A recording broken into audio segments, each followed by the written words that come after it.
Hi everyone, I'm David Migliorati Indua. I'm a final year motorcycle engineering student at the University of Wellington St. David.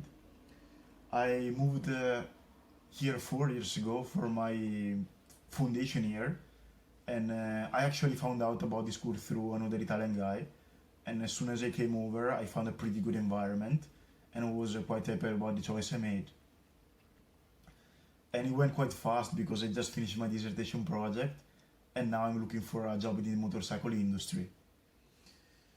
My project consisted of the design, the simulation, and the prototyping of a variable intake system for the Yamaha WR250F, which is an enduro bike.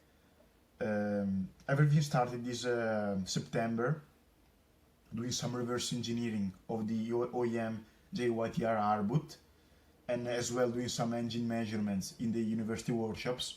I was able to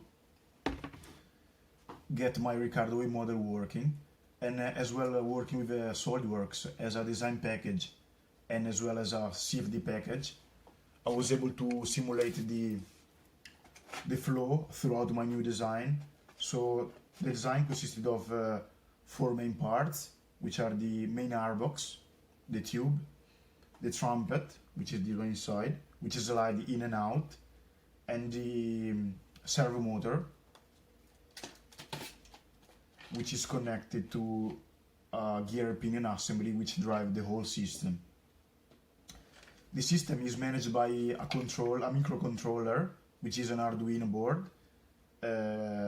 It's a microcontroller open source which students can use for prototyping, and basically depending on the RPM of the engine, the gear and pinion move the trumpet, which adjusts its length, and in order to get the best volumetric efficiency for the engine. For this project, I want to thank Massimo Migliorati, which is the owner of Miglio Racing back home in Italy, and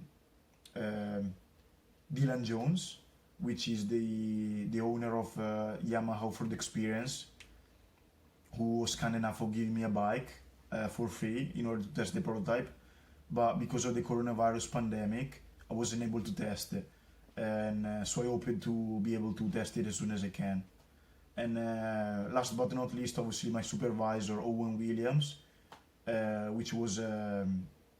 was very good in terms of guidance for the whole project, and Mike Anderson for the help I've been given when I bought the 3D printer myself and was working from home.